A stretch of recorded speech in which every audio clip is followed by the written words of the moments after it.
Pledge of Allegiance.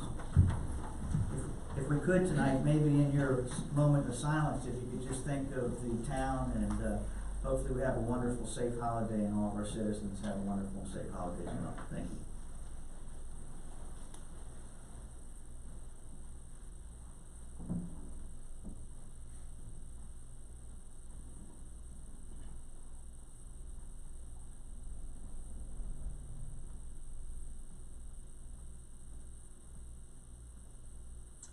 Thank you. We'll now do the Pledge of Allegiance. I pledge allegiance to the flag of the United States of America and to the republic for which it stands, one nation, under God, indivisible, with liberty and justice for all. Thank you.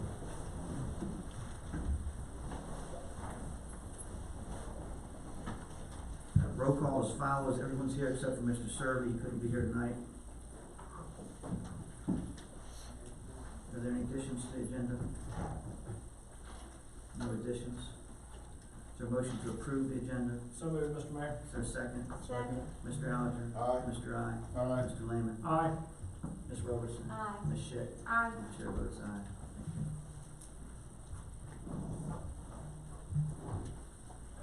Is there a motion to approve the minutes for September 18th, 2019 regular meeting? So moved. Is there a second? Second. Mr. Alger? Aye. Mr. I? Aye. Mr. Lehman? Aye. Ms. Robertson? Aye. Ms. Schick? Aye. The chair votes aye. Council announcements. Mr. Alger? I have nothing this time.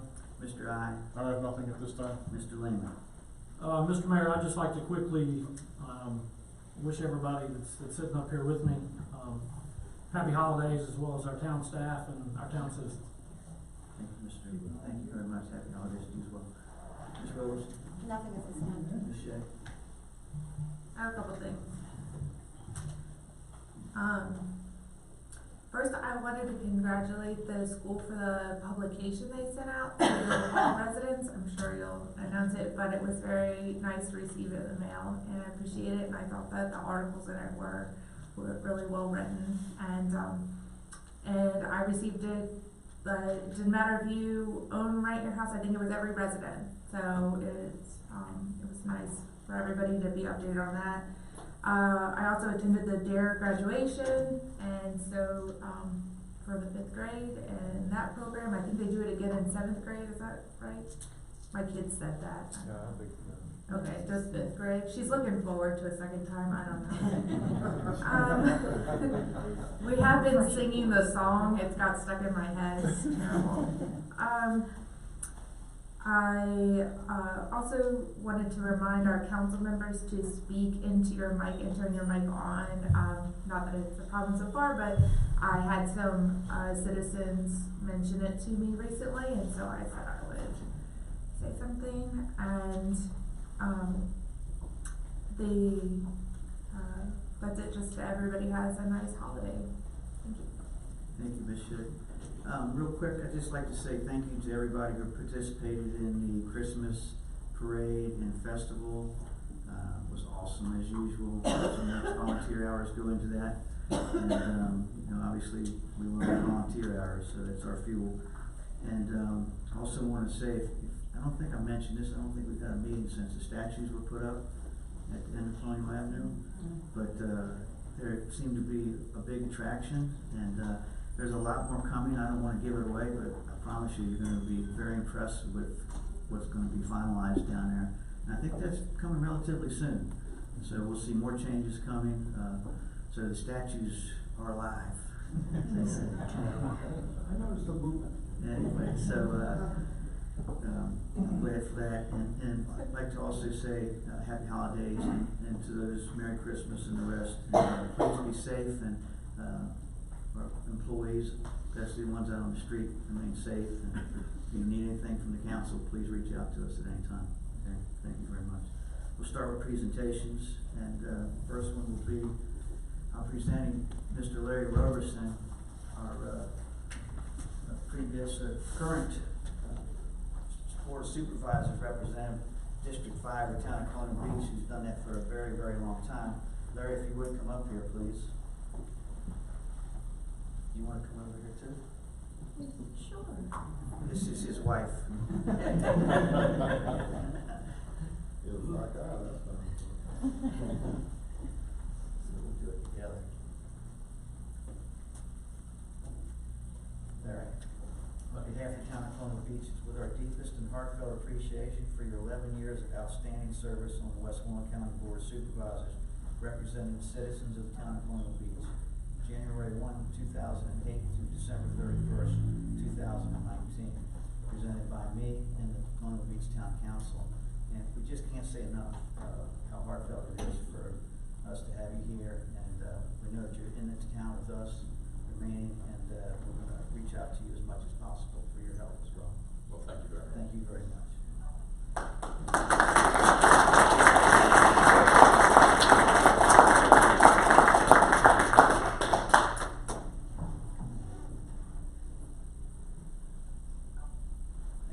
Thank you, Wanda.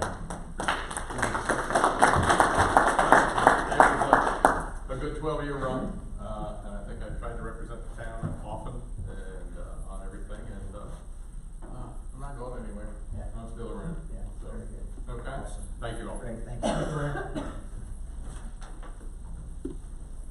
Larry. Go. Okay.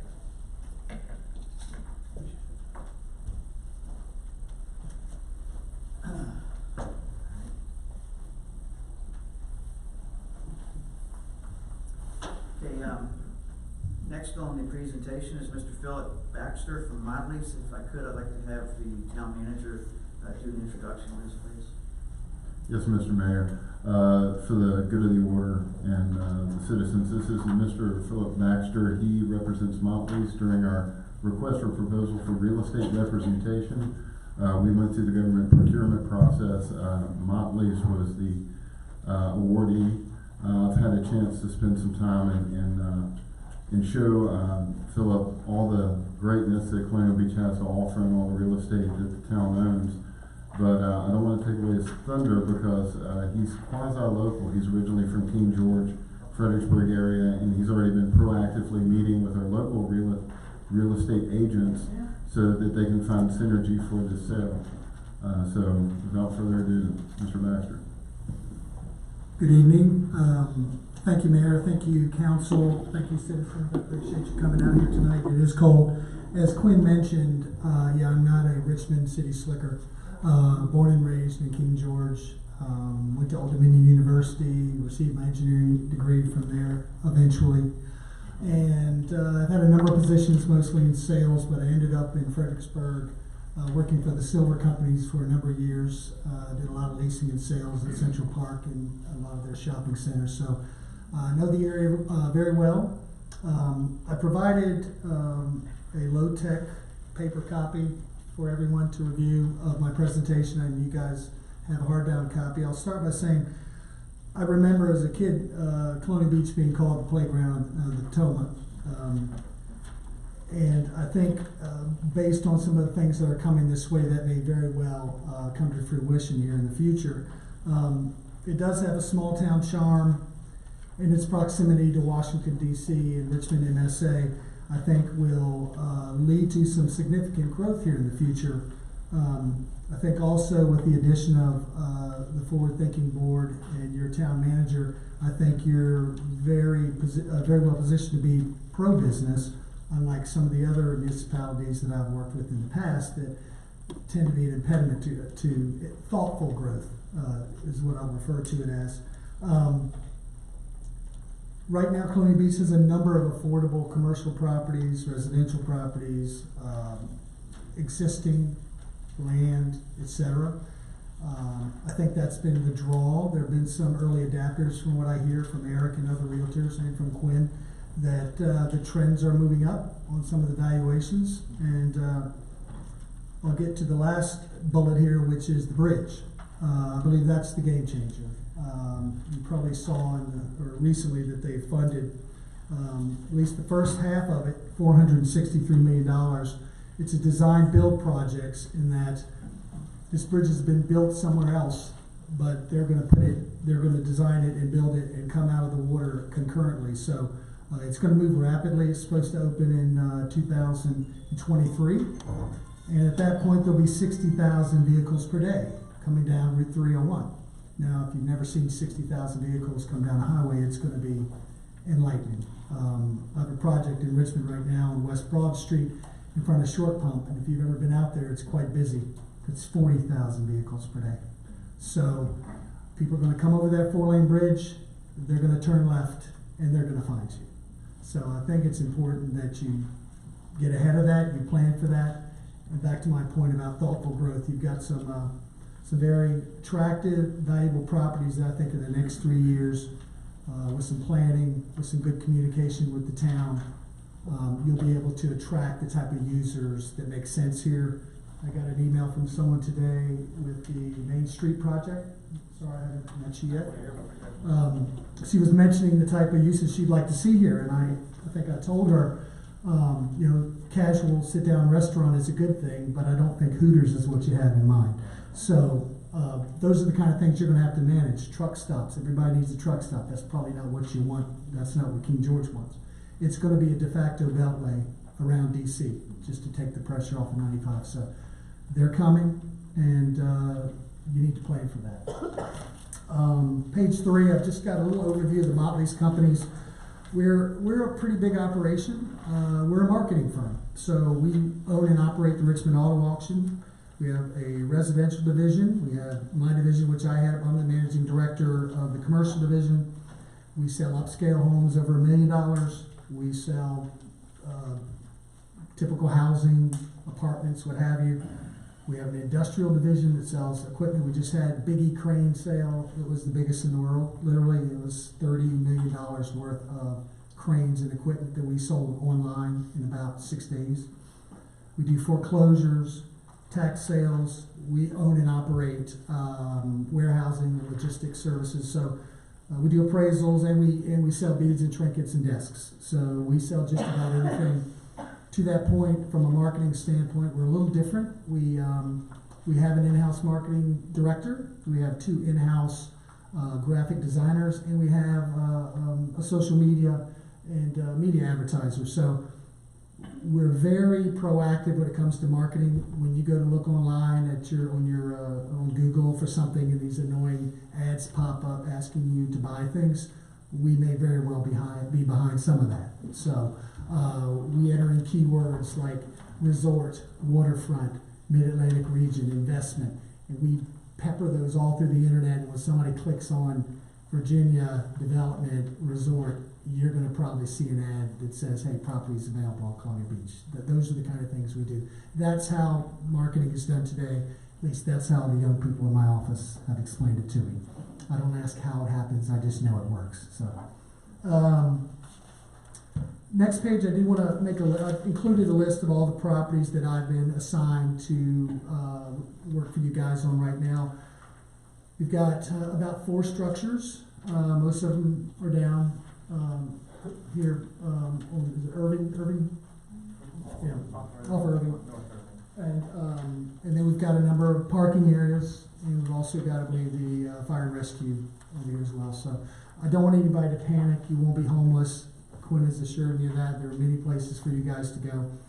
Any kind of transaction of this nature, particularly in commercial, will not happen. It will not be, it's typically not an overnight thing. You'll have study periods. You'll have due diligence periods. You'll have an approval period. If there are uses that come, regardless of the money, if you don't like them, you obviously don't have to accept them. So just keep in mind, you're driving the ship, and all I'm doing is bringing you opportunities and offers, but at the end of the day, it's your decision if it's the type of use or buyer that you would find attractive.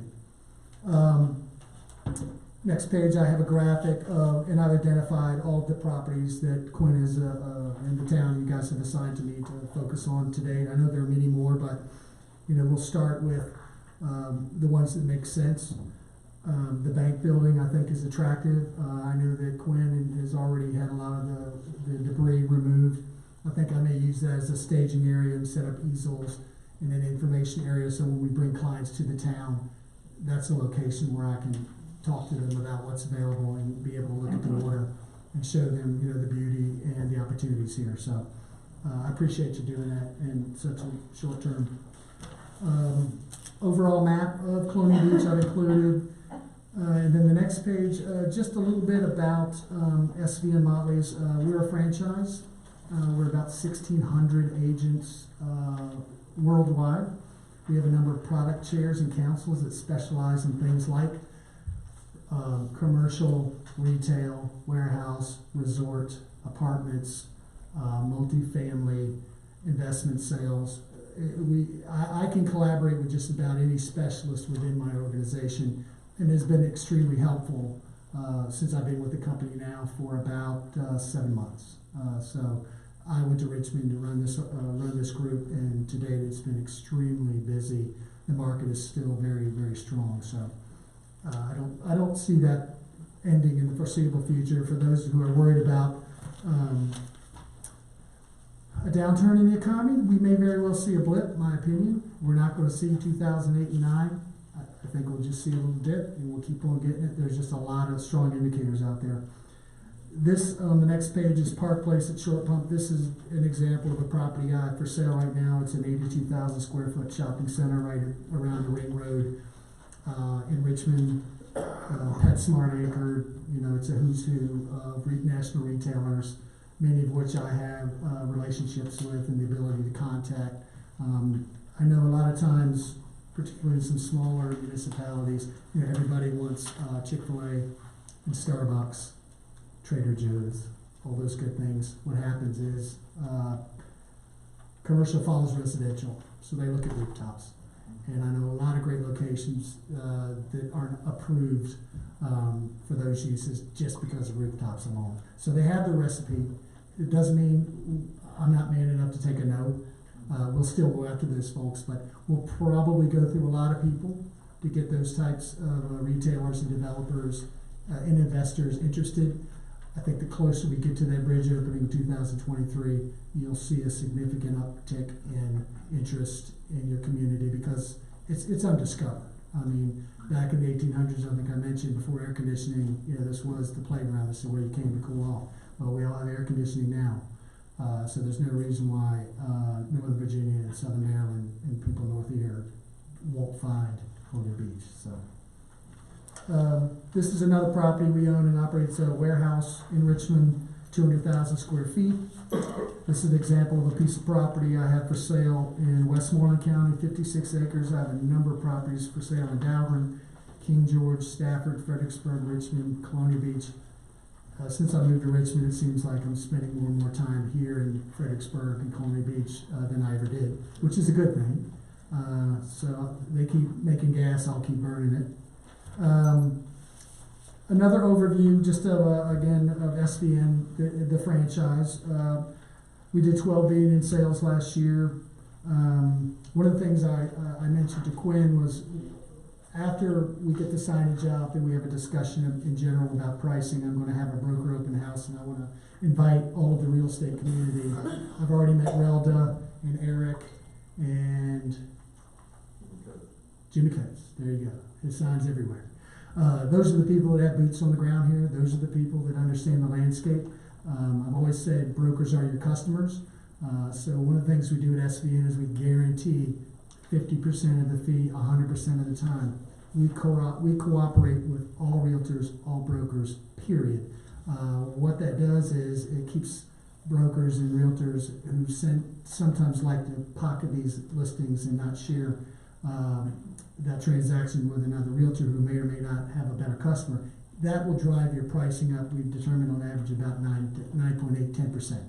So again, my goal is to work and cooperate with everyone in the community, particularly the real estate community, and assure them that if they bring a willing and able buyer and that transaction closes, they will be compensated, and it will be a win-win for both parties. And that's something I just want to make clear to everybody in the audience, is that doesn't always happen. So next page, just some examples of some properties we've sold in the past. We sold the State Fair, Virginia, years ago. I sold Ruby Tuesdays in Richmond a couple months ago. We've sold large homes, commercial properties, smaller homes, storage units.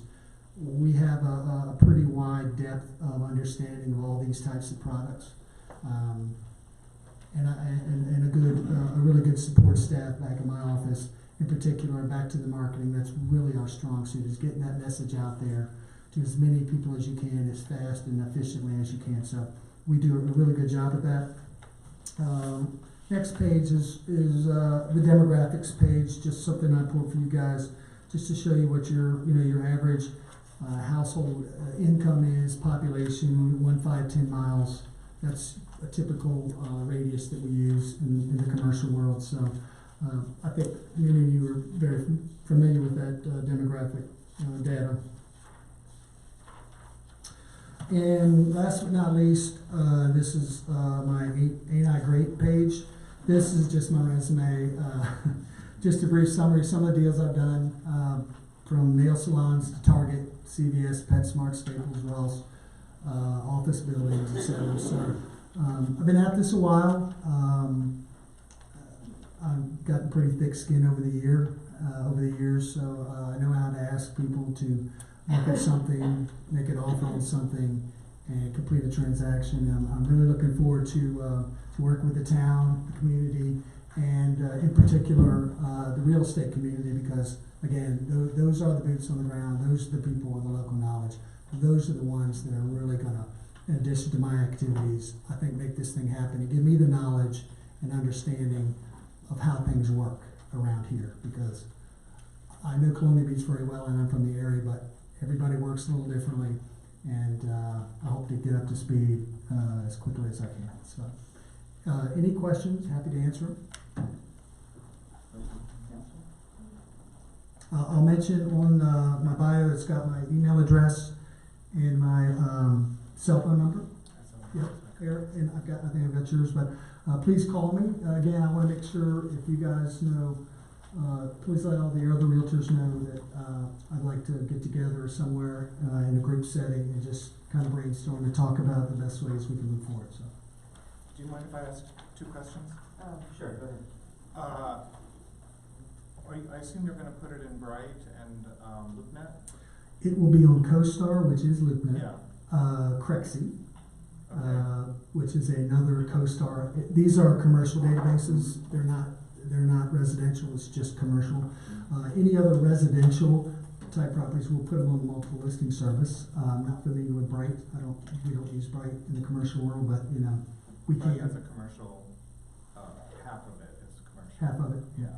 I'd love to talk to you about it. Again, we do a lot of marketing, and The reason why I ask is, and I'm sorry to take up time, but those are the kind of, that summary of information that you can get from CoStar or LoopNet or Bright is the kind of things that I can send off to clients. That kind of synopsis of the information for each property. I can run those searches for you and get you all the data you need, and send that to you in a file that you could then share as many times as you want with your customers. Yep. Okay. Happy to. Mr. Baxter, Yes. when do you think you will have your open house? Well, before I got here, I flagged all the properties, so now signs are coming. I'd like to, realistically, probably after the first of the year, because the next 2 weeks are going to be a ghost town in most places. So after the first of the year, maybe the first week, I'll probably ask Quinn some logical locations to have that. Yeah, as soon as possible. And as soon as Philip actually mentioned, we're trying to clean out the bank building for sale, but also that would be a great staging area. Right. Public Works is at the tail end of it. They went in there like gangbusters. I'd say 70% of that is done. I'd like to give them a little bit after the holidays to get that remaining 30% quick sweep. And we're not talking Windex, we're just talking about just the plaster and just make it to where it's walkable for Philip and all the other realtors. I probably want it, I don't want you to have to turn the power on and all this, incur additional expense. I appreciate you doing that, but maybe here at high tides, wherever there's a big open area, we could sit down and talk. So, but as soon as possible. Yes. I have a couple questions. Sure.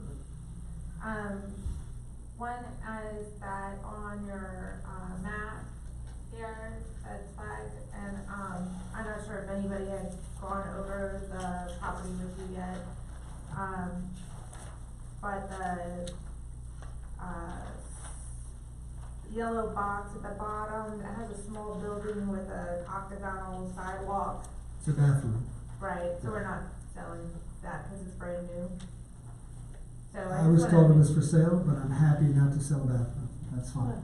I don't think we, The bathroom's not, but the lot beside it is. the lot beside it is. And I think, Yeah, I got that, yeah. I thought that just in case we had somebody who wanted to do a strip development in its entirety, and I think it was published, I will go back and check with council, but I think it was published just in case we had somebody who wanted to do a massive development. And then they would add bathrooms. So the I council think that will- bathrooms were not included in the, I'll public circle hearing. back on those.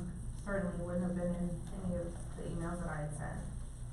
And, also, there's a very large piece of property that's missing off of this that, Coldwell Banker used to have a contract with us, but that listing has expired. And so I would assume that you would be our new representation for that parcel. And Happy to. And back to Quinn's point, I don't know that you said specifically the bathrooms were for sale as much as if someone wants to come and build a hotel there, and that has to come down, then one of the contingencies would be they would have to build you new bathrooms in a location that makes yeah, sense. I think we received, public funding in a grant form for So- those so that they're bathrooms, not so gonna I would be be okay. very cautious about, We'll stay away from the bathrooms. thank you. Okay. But the large parcel, we have rezoned it, and it is now commercial residential, so it is by right mixed use, which is very important, I think, for our new marketing The one in standard. front of, The one that's next to the municipal building, yes, yep, right? okay. So that's not on this map, but, or listed in this Yep. list of properties, but you will be our Okay. representation on that. Yeah. And I walked through on that land, with Rob and showed him that was Yeah. something that Coldwell Banker just got finished representing. So he- Okay. And, the other part of this is I attended a small development, seminar through DHCD in the last couple months, and, talking about attracting small developers and how to do that. And I wanna make sure that when you say, you know, that there is an intent, to grow thoughtfully, that we understand that the sale of one of these properties may then sort of negate the opportunity to sell another. I mean, we are each individual property or any kind of, like, if we sold the whole parking lot, we wouldn't have anywhere to park. You know what I mean? So things like that are gonna be considered.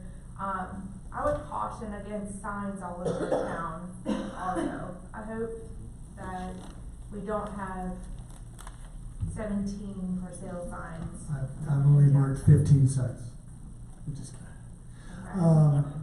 I think I had 3 sites up there. I put in the, and I'll probably put window signs in the buildings that stick to the window. Yeah. I guess my concern is that when we advertise to get real estate representation, I feel like we did not mean to put for sale signs on every single thing that was on the list. Am I have a wrong understanding of that? I really never thought about it from that standpoint. I mean, my assumption would be if it's for sale, you should probably have a sign on it indicating that it's for sale. And going back to the parking lot, I would think if we had the fortunate ability to sell something that large, then I would imagine we would require the developer to build some kind of public parking garage or something along those lines. You would probably have to come up with a solution to that. Who pays for that exactly is always the question. Yeah. Of course, yeah. Now, to your signage point, Robin, But you're signs, right, yeah. we usually put signs up for the benefit of the seller. They don't really, at least in commercial, they don't really do help much. So no one drives by, walks down the boardwalk, says, I should buy that parking lot and build a I hotel. agree entirely. Most of it's gonna be online, and the only ones who will Right. see it are investors and developers and commercial people. So if that's a concern, I'd like to have a few up, but I don't need to have 15 signs. Yeah, I think your information should definitely be shown in the bank building, through the window around that building. Ideally, if you wanna set up things in that building so that you have a stage point, I think that's very smart and a good idea. The whole town's not for sale all at one time, and we do wanna be thoughtful about this, and so while there is opportunity at all of these places for potential growth, I just don't wanna give the wrong impression to our citizens or, you know, and some of these buildings are occupied with tenants right now, and I think it would be a little bit, you know, inappropriate to have a for sale sign in the front of an occupied tenant building. If you have one at the bank building, you have people that are interested, they've already contacted you, you know, I mean, Mhm. go from Sure. there. No, I mean, I understand, I mean, you don't want to alarm a tenant, absolutely, and to my point, signs are usually put up because most seller goes, hey, I got a sign. It's not as necessary in this scenario because it's all gonna be target marketed electronically to someone, and most of the information will be disseminated either through the local real estate community or myself electronically. Right. Again, no one's gonna drive the other thing is, sometimes you get a little concerned about the perception of something happening really quickly and you can't control it. I would say this is, and I told Quinn, this is probably a 24 to 36 month activity. This isn't something probably that's gonna happen. I mean, you might get lucky, something happens quickly, but when you're just selling raw land and some older buildings, which right now there's not a huge demand for, but that doesn't mean there's a shoe for every foot. So I wouldn't be overly concerned that this flood of people is gonna come in and overwhelm the community and scare them, but to your sign point, I understand. Yeah, and it's really, cause I agree with you, I don't think that's gonna happen, but if we put up signs on those properties, our, you know, public is gonna be concerned about that. And so I don't really wanna alarm anything, we have no offers on anything right now or even interested emails. So, you know, I just wanna be clear that some of our tenants are in the audience. I understand. That's all, I just wanted to be sensitive about that and make sure that you had the correct list of properties. Okay, thank you. Yes. One, I was a little, and this is for the council as well, I was a little confused when you said that the town doesn't necessarily have to accept the offer. And most real estate transactions, I thought you said a price, and I mean, I've been worrying about this for quite some time. And if they've got the price, they've got the property. No. Okay.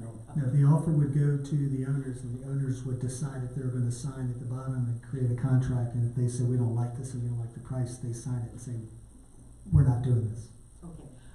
Secondly, do you yourself, or does your firm have experience in marketing to historic restoration and preservation contractors? There are a number of contractors that I'm familiar with in Fredericksburg and Richmond that do historic tax credits and renovations. My last building was a historic tax credit. It's very complicated. It's timely. It's expensive. A lot of developers aren't that interested, but when it comes to a unique property or a historic property, I don't know that the bank is designated historic. Yes. It is by the state.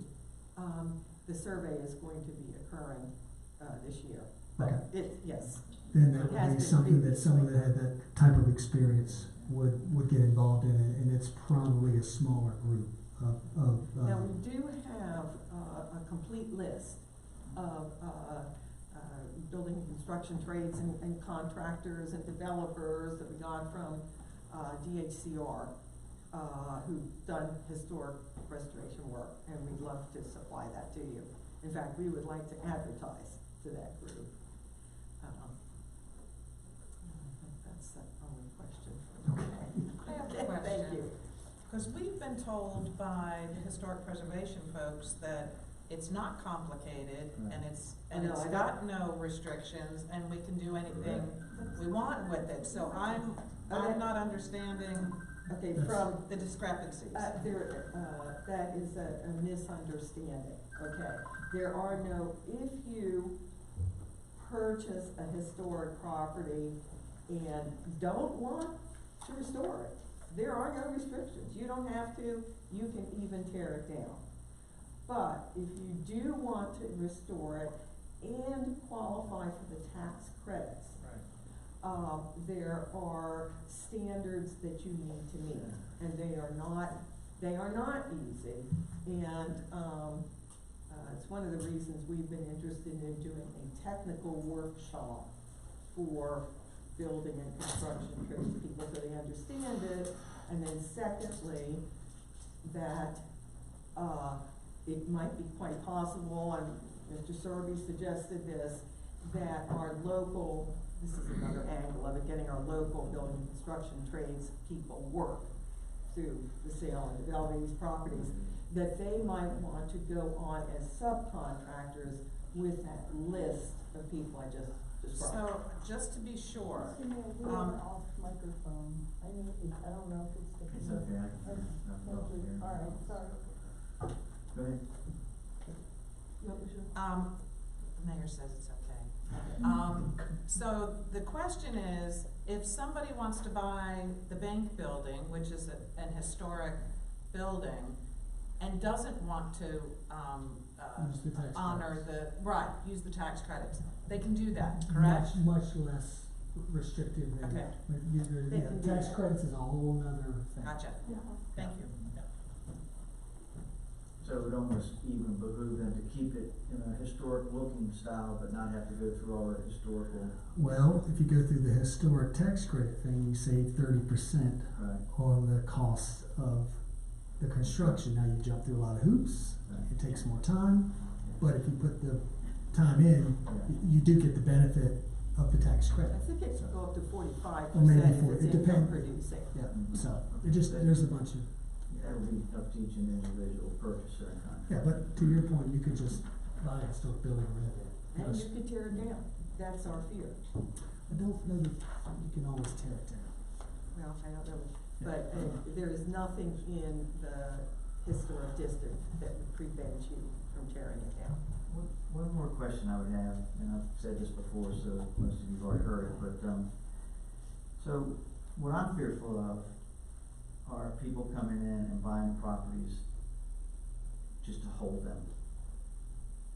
We've held them for a long time, we don't wanna just continue to see them as they are. I mean, I almost feel like the council, I'm gonna speak on my behalf, I almost feel like I'd be willing to negotiate a better price if we had guarantees that work would start immediately and that they would give us some kind of date, you know, weather permitting, they would kind of be up and running, so we could start collecting tax revenues on the property. That would not be unusual or unrealistic for you to have a, construction start date at some period in the future whereby I don't know if it would be a deed restriction, but it would be something that you could include in any contract, and if they don't, you know, it could revert, it actually could revert back to the town, the property. I have an example of a contract like that, Okay. also. That would be, and your point is well taken, you know, we're motivated to complete these transactions, but we don't want you to sit on this for Correct. 5 years and then flip it and make $2 million and we got no tax revenue. Right, we don't need that, that's what we don't. No, and those are all things that, you know, Okay. if you can write it in a contract, it can be upheld, Okay, thank you. generally. Anybody else? No? Mr. Baxter, thank you very much. Thank for you. your Thank you very presentation. We look forward to working with you, and, if you have any questions of any council members, please don't hesitate to reach out. You can get hold of us through Quinn or any other staff members, and, maybe he can share our cards with our numbers. Perfect, at some point in perfect. time. Well, I'll be back in touch because I do want to coordinate this, broker open house as soon as possible after the holidays. And Okay, I'll definitely coordinate through Quinn so you all know what I'm doing. okay. So, all right. Fantastic. Thanks Thank again. you very Appreciate much. it.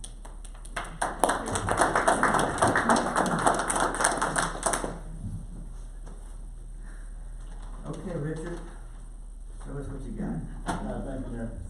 After,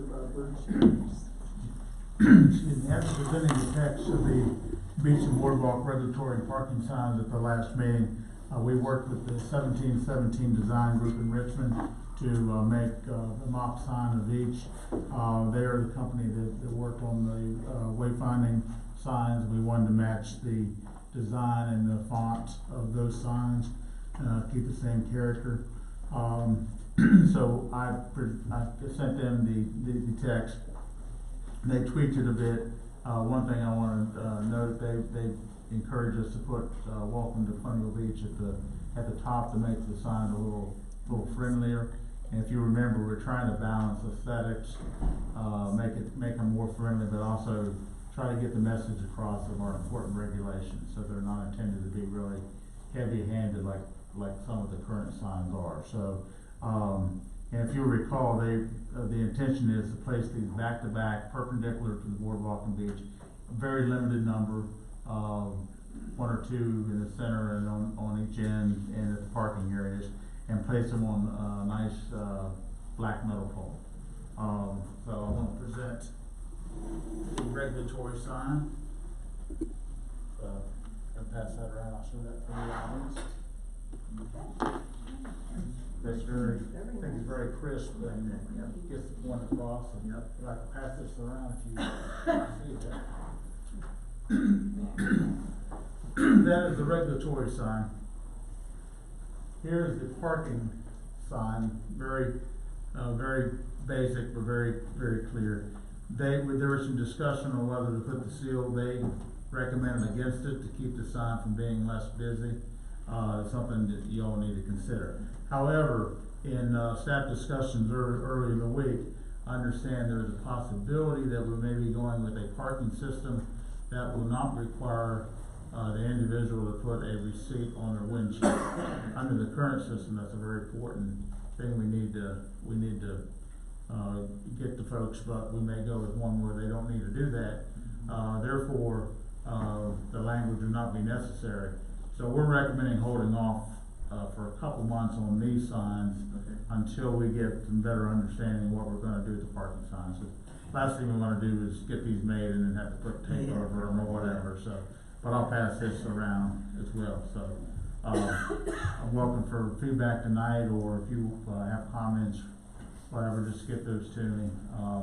The idea would be to get the regulatory signs sent to a sign manufacturer early to mid-January, and we're well ahead of schedule to get these in the ground and for the spring season. So, I guess with the potential new parking meter vendor, in lieu of a paper receipt, you would enter your license plate number, is that correct? Rob and I have been working, we've been able to find, Rob's been able to identify multiple contracts that we could possibly buy. I think the overall intent is to make the parking meter system conveniently or very familiar to folks that are coming from a DC Richmond type, which would include the pay-by-plate and the cell phone capability. Most of those have the ability to produce a ticket, but a lot of it's just not necessary because the checks and balances are when the police officers just scan the license plates, which would negate the need for the paper ticket in the windshield. That seems to be the way the world's going. Again, in the development stages of RFP, so we don't have a price point yet. We think it's going to be commensurate to what we can afford. And all we would have to do to Richard's already good work with the signage. If you can imagine, just take off that last sentence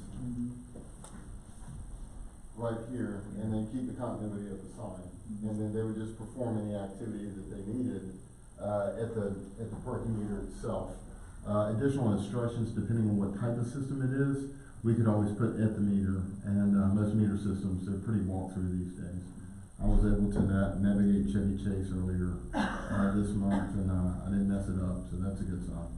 So did you, I may have missed it, did you mention the app, the phone app? Yes. Okay. Yes. Because that's what most people are using nowadays up in Northern Generation. When they get in an area, they can set their phone, there's a dollar amount they want, yeah.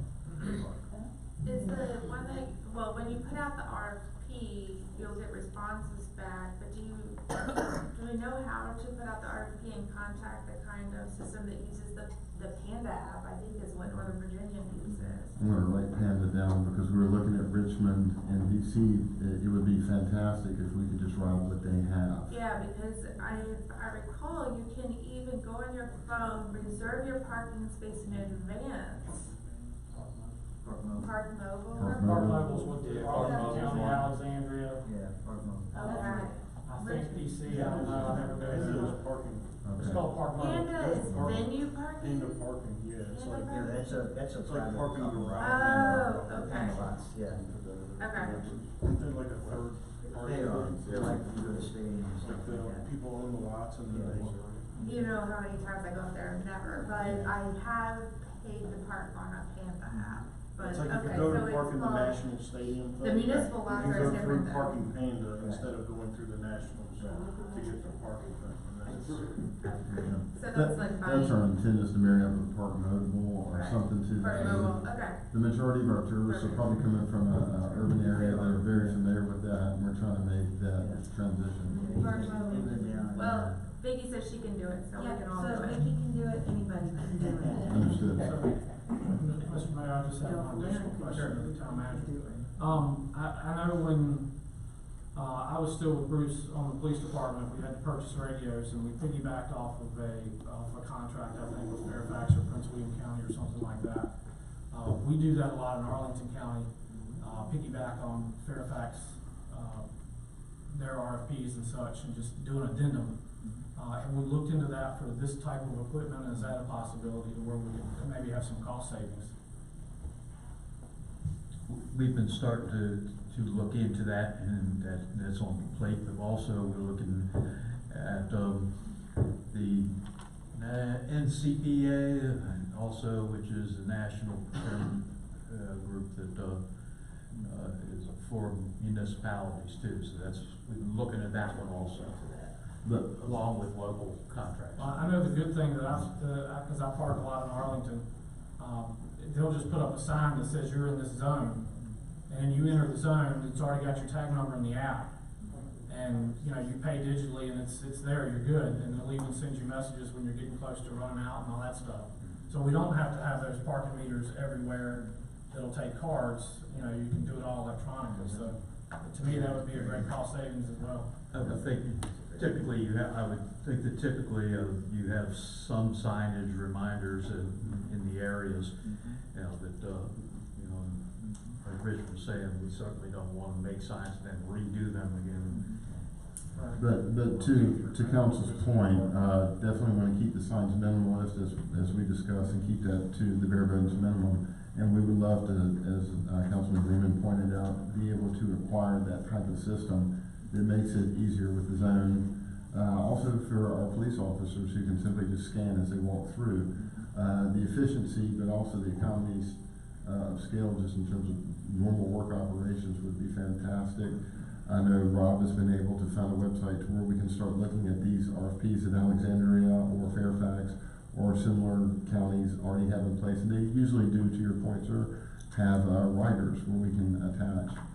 Case in point, the cell phones that the town staff enjoys are on the, I think it's Fairfax, that we piggybacked off of Fairfax. And that made getting and acquiring those phones, the procurement, it was expeditious. So we're hoping to enjoy the same thing for the parking. Is this gonna get done before spring, possibly? Is there? That's our intent. That's our intent. Okay. You know, whatever we do, you know, we still need to make some modifications, you know, and the true scope of supply and where it ends up being, you know, so there certainly have to be modifications before spring. Alright, okay. Thank you. Mayor, if I may mention, the other part of the signs was the welcome signs or the beach identification signs. And I know that the Artist Guild has had some discussions on that, and I know they have some strong interest in coming up with something for that.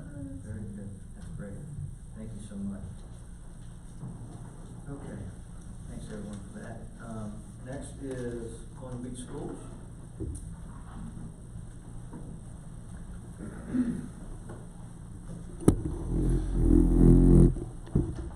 Good afternoon, and want to take this opportunity to wish everyone a happy holidays.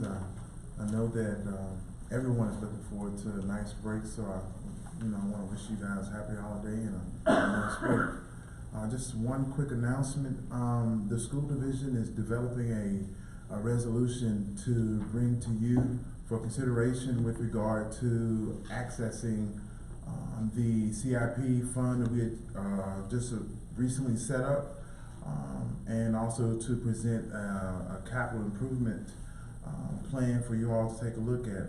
We would like to access those funds to address our gymnasium HVAC unit.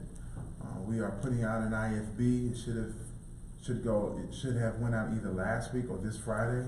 I have to confirm, but we are expecting that to go out, and receive some responses. That particular HVAC unit is failing, and it's reached its end of life. And so we work with Honeywell to keep that system up and running. And over the course of the last year, I believe we've had about 7 issues with that particular unit. It was an original unit that was placed there at the construction of the building, the building is about a little bit more than 30 years old. So you can understand why that would be important. And we're going to bring that back to you. Also, too, today, if you haven't heard, the governor just released his budget projections, and Mr. Shelby and I had a quick telephone call with the state superintendent today, as well as every school division in the state, discussing upcoming SOQ changes and goals within the governor's budget. We'll be working with the town manager and the school board and you all to develop a budget over the course of the next 4 months. And then the last thing, hopefully everyone received a copy of this. Just wanted to make sure that you all had a copy. I know that I provided a copy to Ms. Robertson, and were you able to bring them? Okay, did everyone get one? Okay. And so this is just an opportunity. One of the things the school board asked me to take a look at was trying to figure out a way where we could communicate to some of our stakeholders who do not have children within the school division. And I just really thought the best way for us to do that was through a newsletter. We've received some great responses, and we hope to put out a second one in late spring, early summer. Just kind of giving a recap to the school year and just updating the school community. And with that, thank you all, okay? All right. Any questions? Thank you, Mr. All right, thank you. And I have copies in the back if anybody. Perfect. Happy holidays to you as well.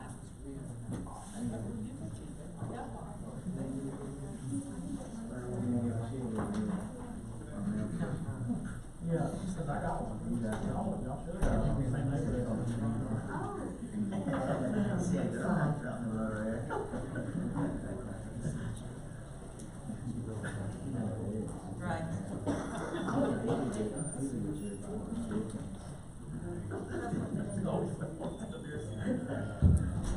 Right. Larry? Westmore County Board of Supervisors. Good evening again, and Merry Christmas, Happy New Year to everybody. Hope you have a good holiday. Only a couple of things. One for Robin, it looks like they are going to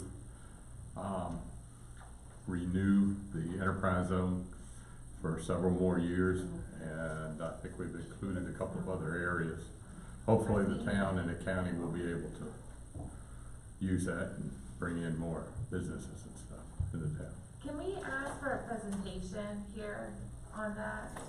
Either should the Northern Neck Planning District give a presentation on Probably enterprise? they should be the ones Okay, that so are the that's ones what that are, because remember what they used to be the counties, and they had zones that they would do. Right. And then they changed it to incorporate several counties and make the whole county, several counties, an enterprise zone.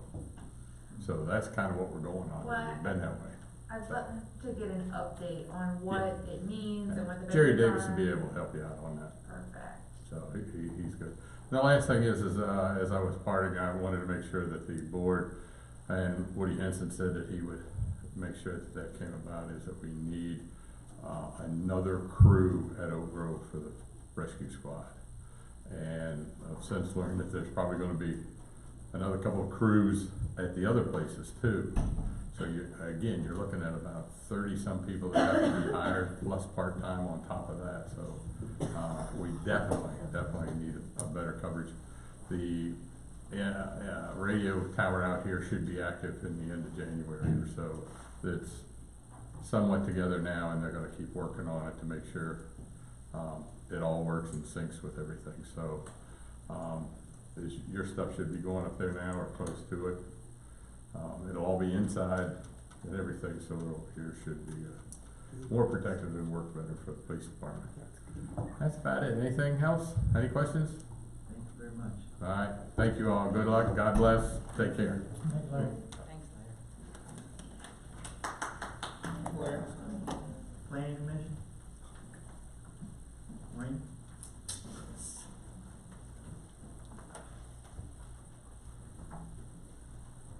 Planning Commission has taken a month off. December meeting tomorrow is canceled, so in case you wanted to know. They have been working twice a month for the past 2 to 3 years, and we decided that a little break might help us finish off the comp plan. We did complete our action plan and use the format that the commission had passed in January of 2018, believe it or not, and we are now having it all typed and ready, and then we will hopefully get it all to you. We have also sought the help of the Northern Neck to review and help us with some of the areas we have questions about, and we're not able to find solutions. So they are helping us at this point finalize it all. The other 2 things that we are working on is the landscape ordinance and the sign ordinance. And it seems as though I've been involved with that for the past 7 years. And hopefully this time we will be able to present it to you by March so that we can have public hearings ourselves and then move forward. In January, we will review them and vote on them and have public hearing in February and hopefully send them to you right away. Thank you, and a Merry Christmas. Thank you, Maureen. Any questions for Maureen? Downtown Point Beach? Joyce? I can submit my report to you. It's a little bit lengthier than what other people have been reporting. But basically, we have kicked off the fundraising campaign for the National Historic District cost sharing grant match. And it's going very well. And we have details on all the different ways that it's going well, but so many different organizations are chipping in and sending out appeals, and Mitzi, as I say, we have an ace in the hole in Mitzi Sappho's, the museum curator, who's doing a lot of the mailings. This next point becomes rather important after the earlier discussion. We are looking and investigating the Main Street Affiliates grant application. Committee lead is Jim Bell, our former president, and he's begun talking with one of Virginia Main Street's main planners about what might be the best approach to win the $7,000 award for downtown planning and marketing. And we're somewhat inclined towards a visual representation of what we hope will develop, because believing that many people feel that they've said enough, they've heard enough, there are multitudes of words, and maybe they'd like to see something. We are very hopeful that Councilwoman Schick will, that we can get you involved with this project.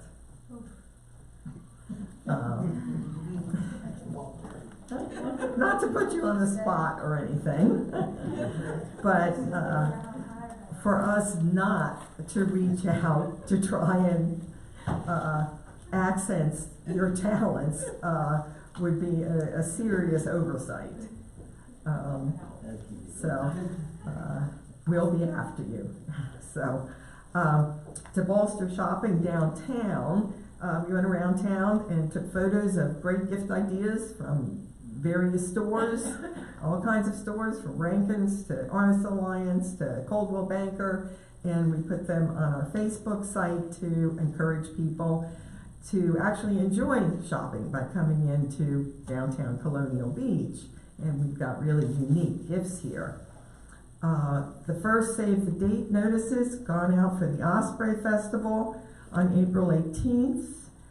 And we're looking to add some vendors, food vendors, and birding supplies, equipment, and artisans to the program. We've been attending both the NGO Council and public-private partnership meetings. Where tree planting and landscaping, especially along the boardwalk, seems to be a priority.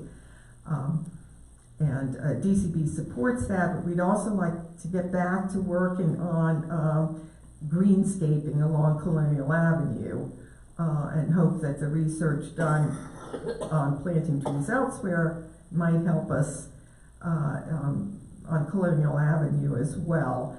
We can't do anything until after May 1st because we are so busy with the Historic District, the Main Street Affiliate Grant application, and then the Osprey Festival that we just don't have a moment really until then.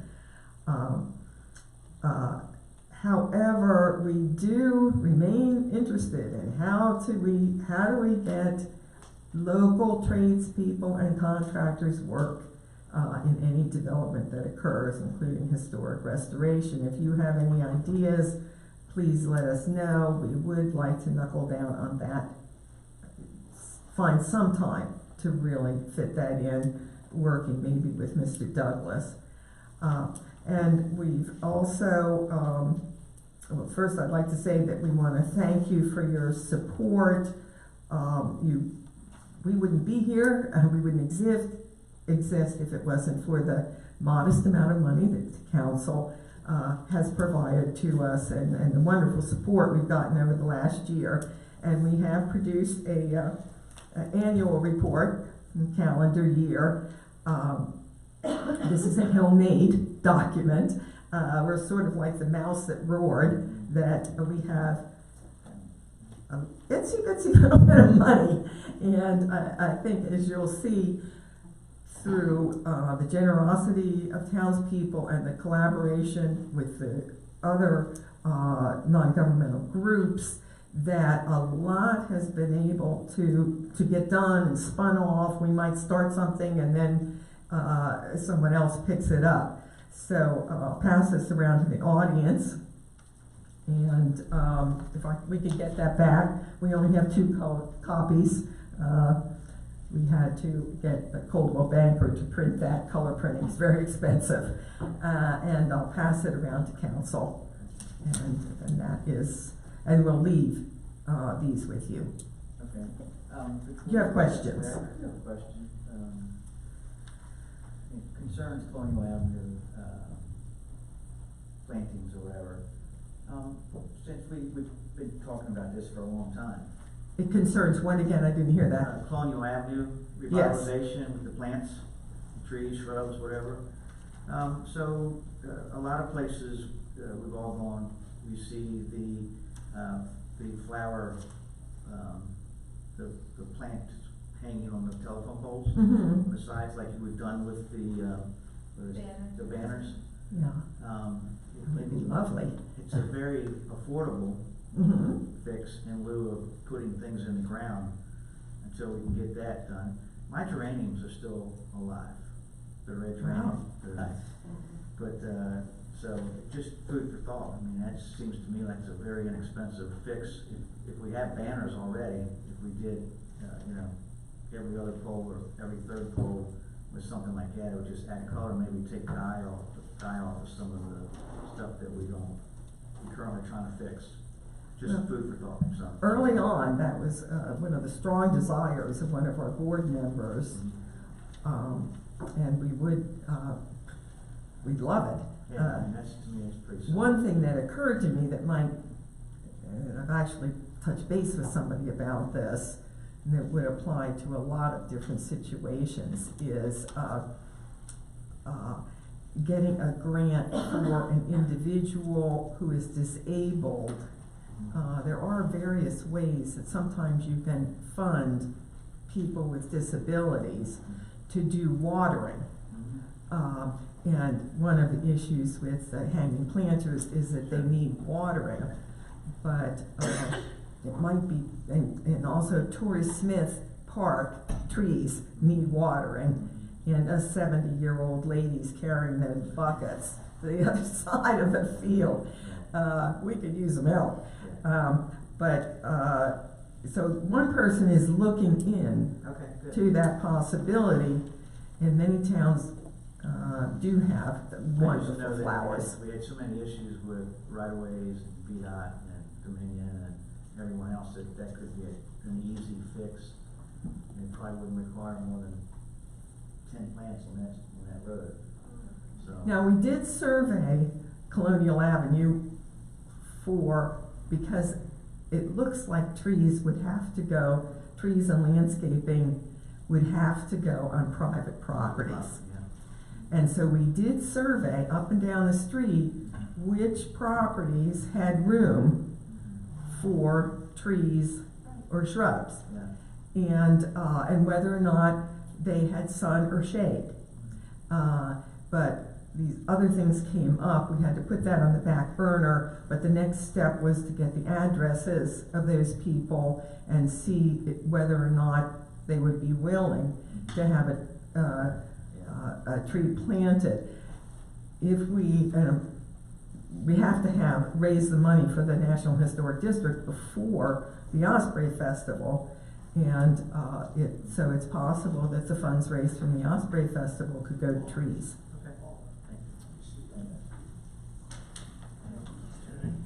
Yes. Maureen? Can I ask a question? On last year's capital improvement plan, there was a process, and I thought you approved it to do something on Colonial Avenue, and it was in the capital improvement plan, and it was approved. Robin, do you remember? I'm sorry. Did we approve something In the capital improvement plan about the treescaping and things like that? Joyce has a copy. Joyce has that copy from the comp plan. I'm sorry, it's from the capital improvement plan that we presented last year, and it was approved. There was no budget.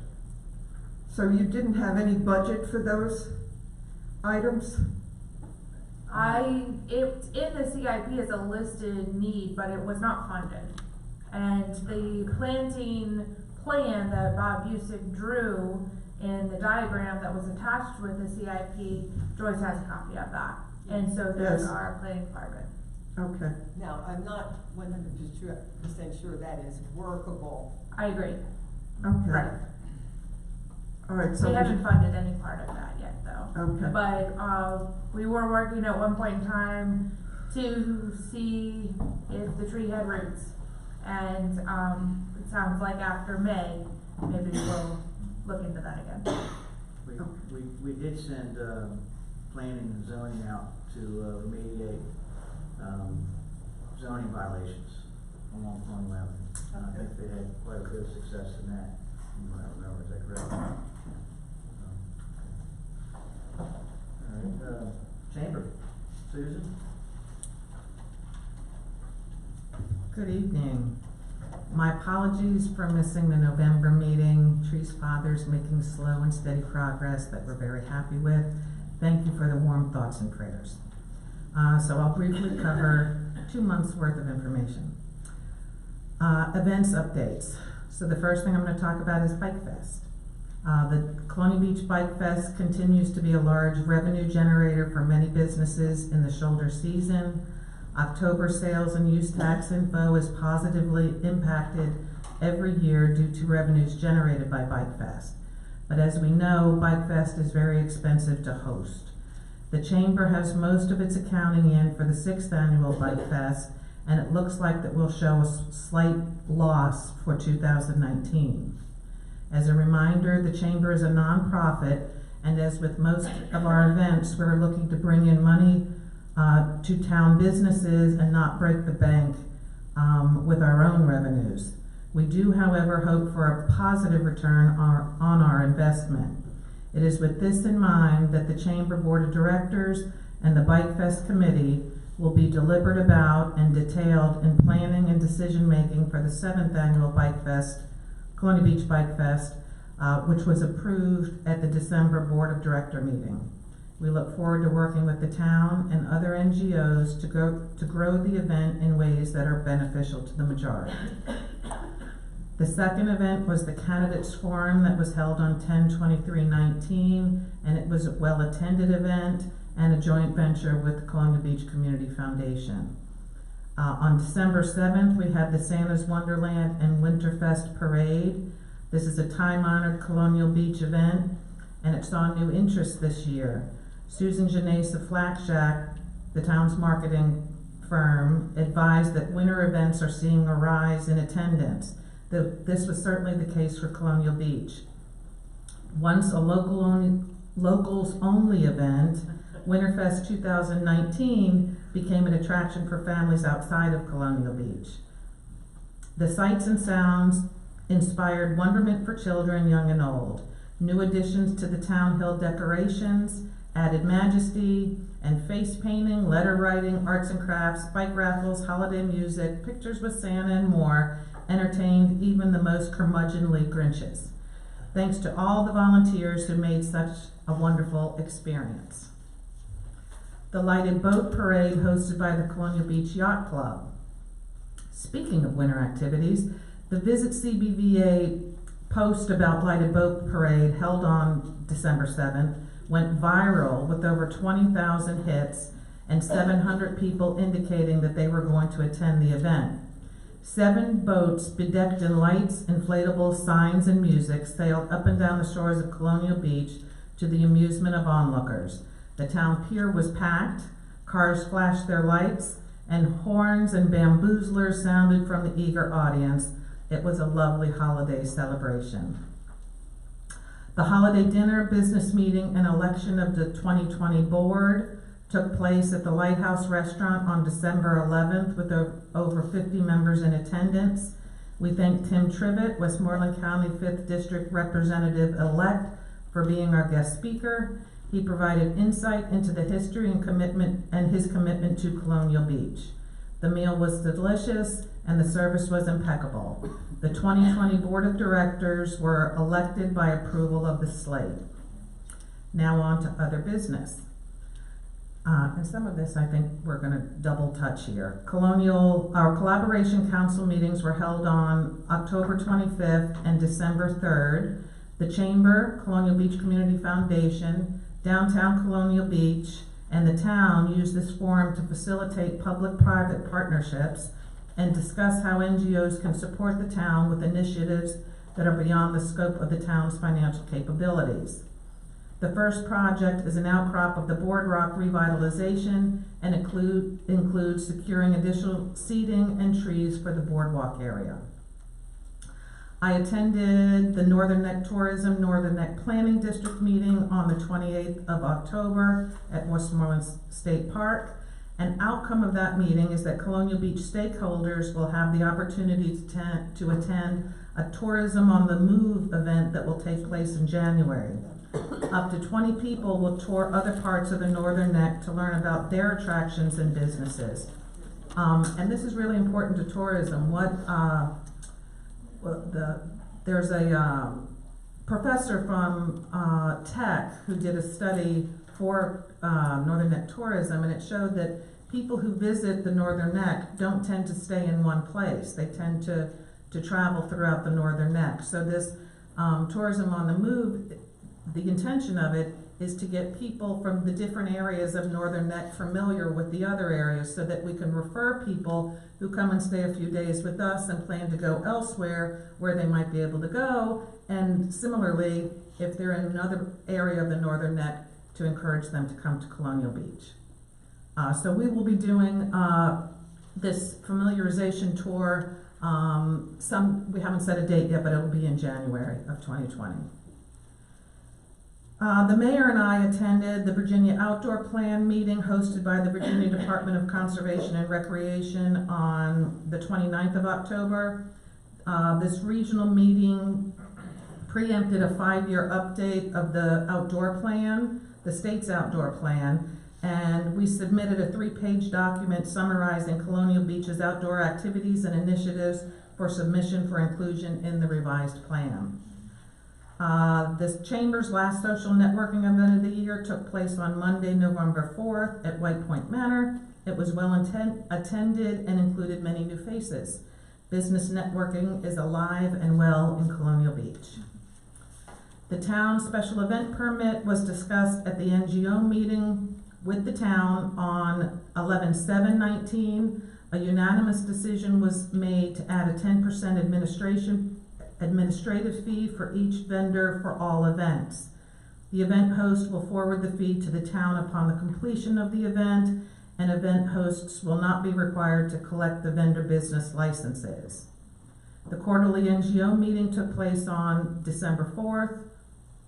The group, which included representatives from downtown Colonial Beach, the Colonial Beach Community Foundation, the Colonial Beach Chamber of Commerce, the Town of Colonial Beach, Colonial Beach Civic Groups, Colonial Beach Artists Guild, and the Colonial Beach Museum and Historical Society, discussed topics that included decisions made to update the special events application and process, the Unified Electronic Volunteer Database, volunteer tracking hours, centralizing and providing ease of access for volunteer and vendor opportunities, shared use of resources, and event updates. Our newsletter for December was sent out on December 5th. On December 11th was our monthly board meeting, and they approved contributorship to the Northern Neck Tourism Commission, which includes having a listing in their 2020 brochure and on their website. They also approved an Osprey donation level to downtown Colonial Beach for their efforts towards historic district designation. They approved a proposal to close the chamber for the next week, December 23rd through 27th. They had to vote on that because nobody was going to show up. And I want to give you some information. I sent this out to our members as well, but it's something I think could be very helpful for Colonial Beach. Virginia Tourism put out information about an eco tour guide class, and it's 8 weeks long. It's Tuesday evening starting in January, and if you get your CPR and first aid certification along with this certification, then you're qualified by the state to conduct eco tours, and it would be a lovely tourism addition for Colonial Beach to take people around, maybe on a boat, do water. I think Mr. Bell is indeed an eco tour certified by that class. Jim Bell? Jim Bell. Awesome. Maybe we can get him on a boat and charge people to learn about the ecosystem around Colonial Beach. All right, Art Walk. December Art Walk was last Friday, the 13th. As in past years, we highlight the high school students' art in December. So please come by and see what our drifter artists have been up to.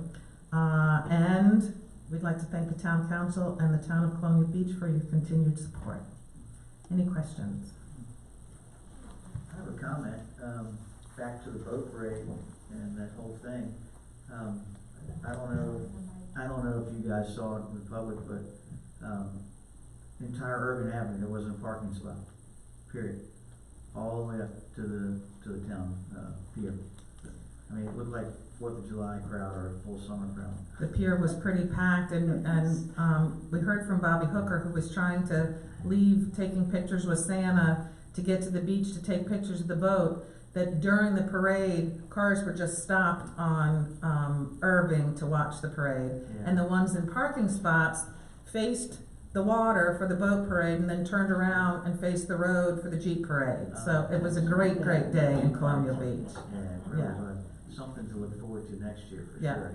Yep. Yeah. Thank you.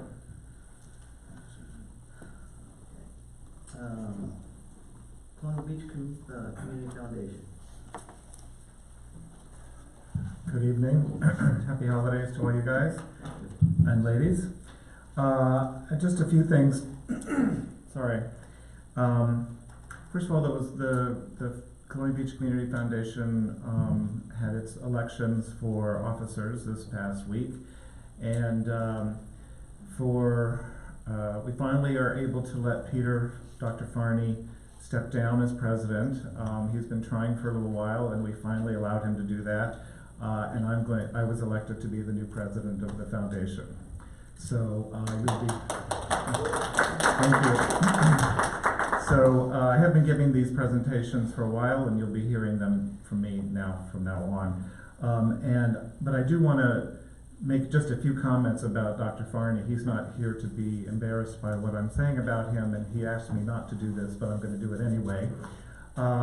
He has really put his heart and soul into the foundation over the years. He's been doing it for 15 years, and I don't know if all of you know the history of the foundation, but it was started by the Chamber.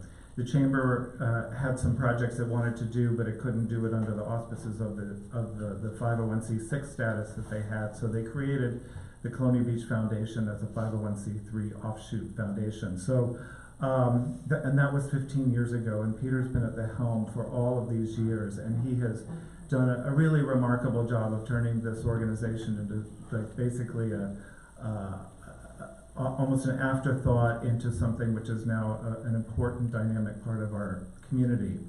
About 3 years ago, we went through a process of sort of reevaluating where we were and where we wanted to be. I sort of liken it to being to aging, and we were kids for quite a long time, and now we're adolescents, and we're still trying to sort of grow to become adults. We still have a path ahead of us that we have to take that will sort of where we will mature and grow and expand, and you'll be watching that. And so starting in January, that'll be my job, but Peter has done a remarkable job, and if I have the opportunity again when he's actually in the audience, I want to embarrass him a little bit more, because he really deserves a round of applause for all the work and commitment that he's made to the organization and to the town for that matter.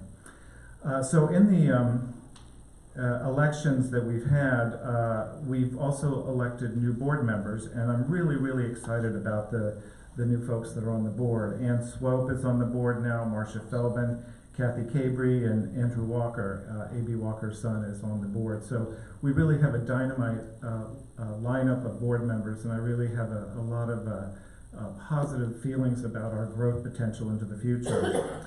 I want to talk for just a second about CB Green Space. CB Green Space, I've mentioned this to you guys before, and I've explained to you that this was going to be a changing or a morphosis of Friends of Eleanor Park. But ultimately, we decided that was not the way to go, because we didn't want there to be any confusion amongst you guys or amongst the community about the goals and missions and objectives of CB Green Space. So Friends of Eleanor Park is going to go dormant. It's just going to sort of just lay there, and hopefully will never be needed again. But CB Green Space is being created. It is a new organization that's going to be started, and it's going to have the objectives that I've mentioned to you before, which is to try to support the idea of parks and green space throughout the town. And we have a new president of CB Green Space, and I think he's still in the audience. Steve Kennedy is going to be the new president of CB Green Space, so you'll be hearing from him in the future about that. And I had spoken to each of you about a proposal that CB Green Space was going to make regarding Eleanor Park, and you'll be hearing more about that from Steve. I am looking forward to stepping down from that position of having to carry that water. And it also makes sense because the foundation is going to be working with CB Green Space. So the foundation is going to try to rationalize its processes. So we will be, instead of doing all of the work ourselves, we're going to be supporting organizations that do work that support the foundation's mission.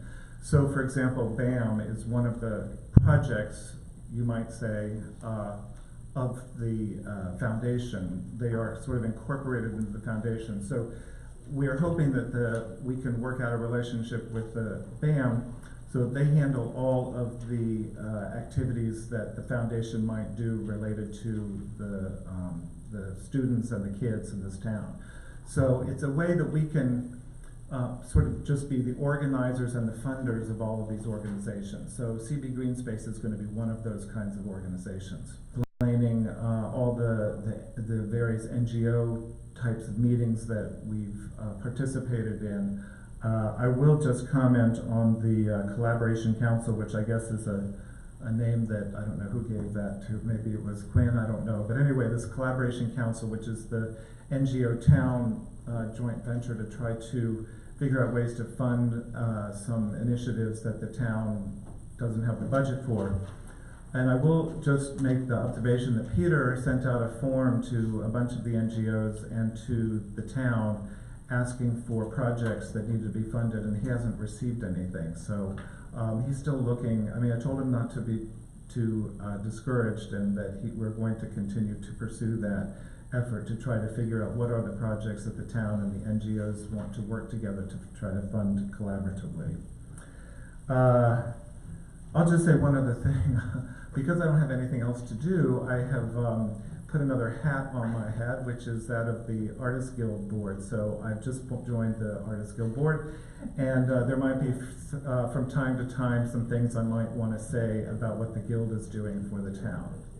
So, and also, if you have any questions about the Artists Guild, you know, over the course of your deliberations, you can ask me, and I can certainly get that information or that question back. That's it. Anybody have questions? No? Thank you very much.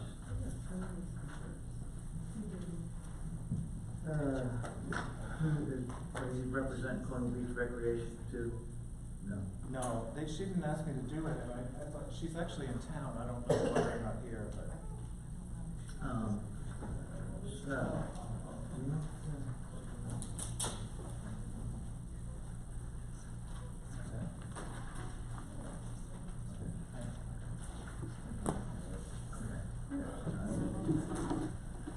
Okay, move on to item 9, unfinished business. So we'll move right to item 10, new business. On item 10, we're looking at books here on tab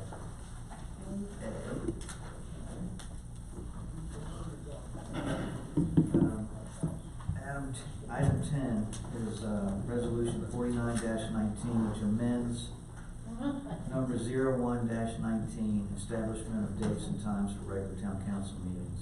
And I believe what we were trying to do was move the work session to January 15th and the regular meeting in January to January 29th. January 25th. 25th. And Saturday the 25th. Yeah, Saturday For the 25th, work I'm session. sorry. We'll roll into a work session. Wait, I'm sorry, go ahead. Okay, the 15th got that, and the other one's the 25th. Correct. 25th and 29th, no. So you're So we're not gonna do January 15th, right? We're gonna do January 25th and 29th. January 25th, Saturday. Saturday. January 25th from 8 a.m. to 12 p.m. Right. And then Wednesday, January 29th, beginning at 6 p.m. That'll be a regular meeting. That is correct over here. I'll see this. Wait, the first one is the regular meeting. The first one is the work session on Saturday. I know, but in the booklet, it's. In our book, it has. Yeah. Yeah. Sorry. All right, so let's start with resolution 4919, which amends resolution 0119, establishment of date for the regular town council meeting, which will now be on January 29th, 2020. Is there a motion to amend, to approve the amendment? So moved. Is there a second? Second. Any discussion? Mr. Alger? Aye. Mr. I. Aye. Mr. Lane? Aye. Ms. Rose? Aye. Ms. Schick? Aye. And the chair votes aye. Thank you. Okay, so now, do I need to do it, again, for the same thing? We'll do the Oh, it's work session, resolution yeah. 59. Okay, gotcha. Resolution 50-19 amends Resolution 02-19, establishment of dates and times for town council work sessions. And that will now be on the 25th of January, which is a Saturday from the hours of 8 to 12 p.m. Is there a motion to approve? So moved. Is there a second? Second. AM. Yeah. 8 a.m. 8 a.m. to 12 p.m. Yeah. And, okay, Mr. What are you Alger. doing Aye. today? Mr. Aye. Mr. Lambert. Aye. Ms. Rose. Aye. Ms. Shea. Aye. Chair votes aye. Thank you. That one is the work session for priorities, like our MLK Day. It is, just- exactly right. Okay. What we'll do is that at that time is we'll discuss the priorities, since we already have them as well.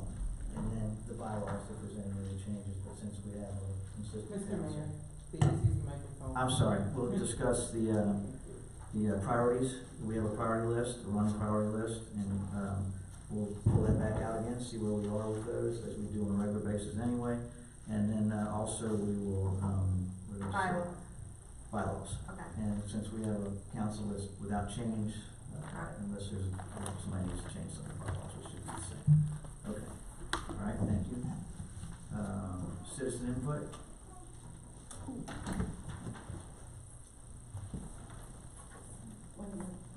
No worries.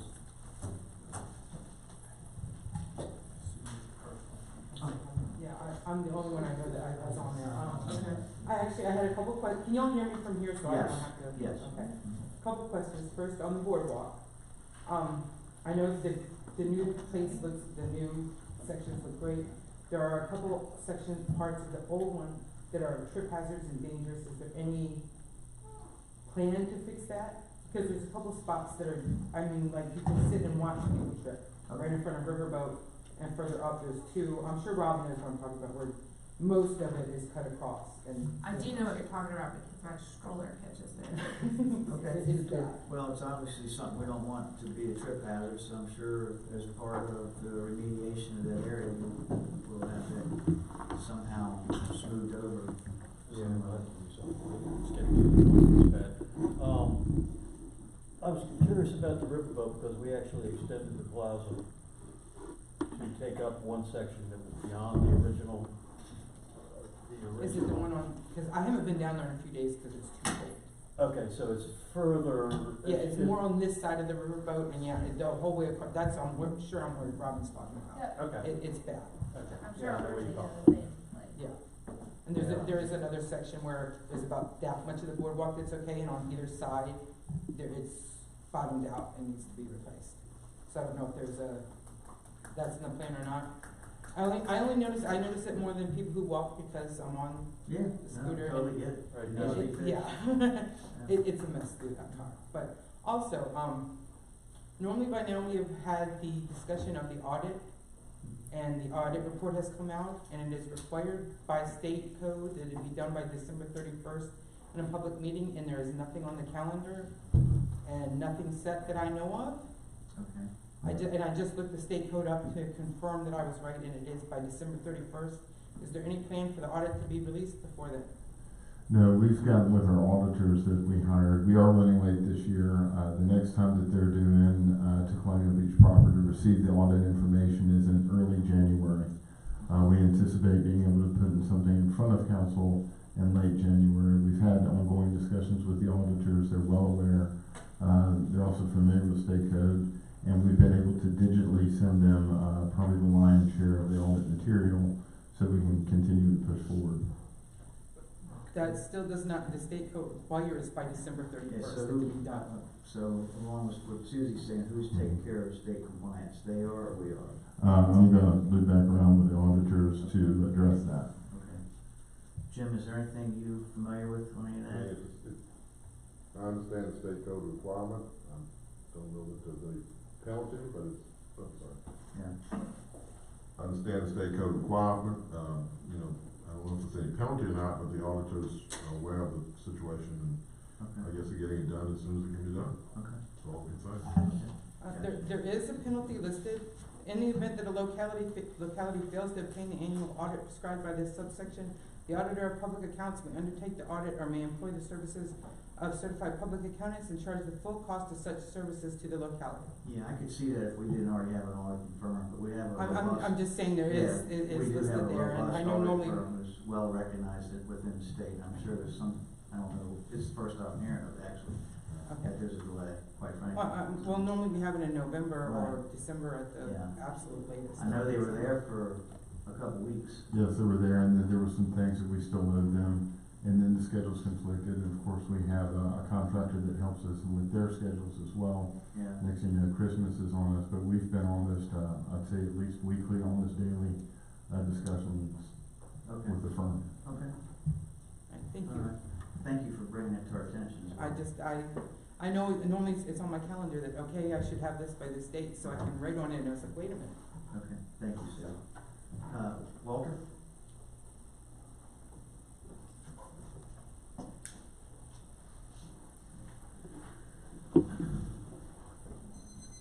Back when I was a teenager, I envisioned when Colonial Beach reached a population of 5,000, I envisioned Colonial Beach becoming a city. We all dream of that. In 1975, the last two cities, towns that became cities was Manassas Park and Manassas. Just recently, I talked to the city manager of Manassas. The population of Manassas is close to 50,000 people.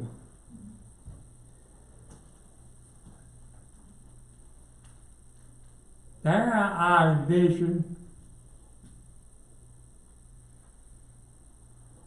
the state,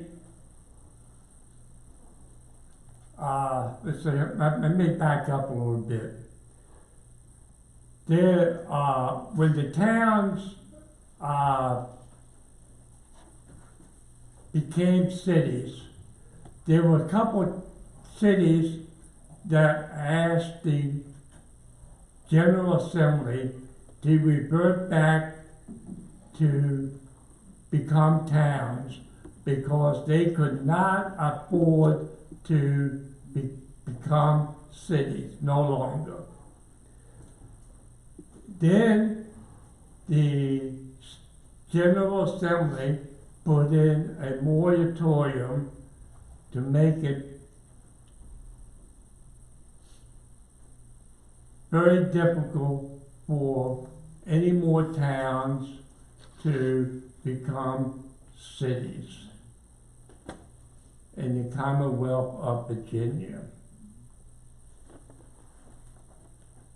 In the meantime, Westmoreland County, when Colonial Beach does well, it affects Westmoreland County. The county does not give credit to Colonial Beach for anything. And I hope our new representative does well on that regard, and I would like to see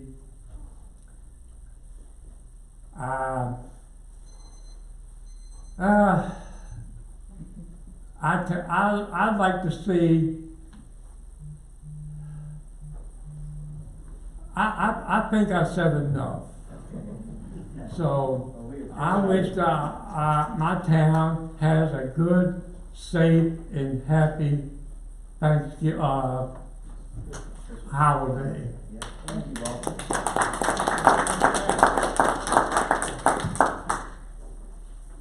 Okay, so, was there a motion to go to closed meeting? Yes, sir. Mr. Chairman, Mr. Mayor, I am advised that there is a need for a closed session. Tommy, excuse me. Did you have something? I think, Tim? Oh, I just want to say something during public comment, but that's okay, I don't Come on want up. to interrupt you. Come on. Sorry, I didn't decide. No worries. I'm getting old and I forget things. Don't worry. Don't get too old, we need to represent us.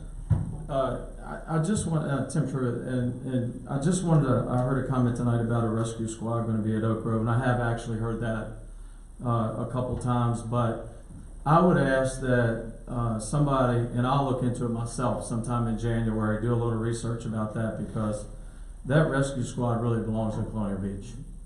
And anybody that listens to the scanner, there's first responders in here tonight that knows how critical it is, the amount of time that it takes for somebody to come and help you when you're in need. And many times I've heard CPR in progress when it was taking valuable minutes for somebody to drive 6 miles. And so I just feel like that we really need, and I know anytime you ask the county for something, there's a bill attached to it. You know, or they want to attach a bill to it. But I think that we need to see if there's not somewhere in town, which I know there are a couple spots, that a squad could be housed right here in town, instead of them having to travel 6 miles. It makes no sense. And I think if we did the research on that, that we would see that the majority of those squad calls are right in the town limits. So I just wanted to mention that to see if somebody would look into that, maybe from the town perspective, and that we could pursue that in January before somebody gets the idea of putting another squad in Oak Grove when they're in the town the majority of the time. Briefly, can I speak on this real quick? I think you were here, we were all here, part of us were here. The paid rescue squad was here originally and was housed at the volunteer rescue squad. That's correct. And I actually heard that there was friction amongst them being at the station, therefore they couldn't stay there. So, you know, it's not, we don't own that building, they own the building. But I just would hope that if that's the case, that in the future, if it's intended to come here again, or if it's offered to come here again, that cooler heads will prevail, and that everybody work along the same lines to do what's right, which is to protect citizens of this town at any level, and put whatever grievances they have with each other to the side. I've seen this, having been in that business for 31 years and multiple years as a volunteer before and after. I've seen this happen. I know Dallas is very familiar with it as well, as you are too. And everybody at some point in time, shaking his head, we all seen it. You know, you got to put the people first, no matter what. And because it's no joke when you're having a heart attack, or your kid's choking, or somebody's drowning, or whatever. When you have to wait for that time, it's a big time to wait. And I'm gonna tell you, I've had people literally knock me to the ground, yelling at me for how long it took us to get there. And in my case, in times it was less than a minute. But if you're having a true emergency, that's an hour. It feels like hours. So anyway, that's important. That's something that we will certainly start some effort to look into. And I'd like the council would ask the town manager to immediately meet get with Tim, I guess, because you'll be starting January 1. But reach out to Larry now, Larry Roberson now, and find out where they are in the process and what's going on and what we can do to get that one here. Because they leave the beach a lot to go out there. And I see they're Westmoreland in here more than probably anywhere. Yeah. And as you well know, I mean, it's even getting critical in the fire service. Sure. Fire today, 2 people showed up in town. Yeah. And you know, they're calling Dalgern, King George, Westmoreland, Montrose. It's just volunteers are getting so hard to get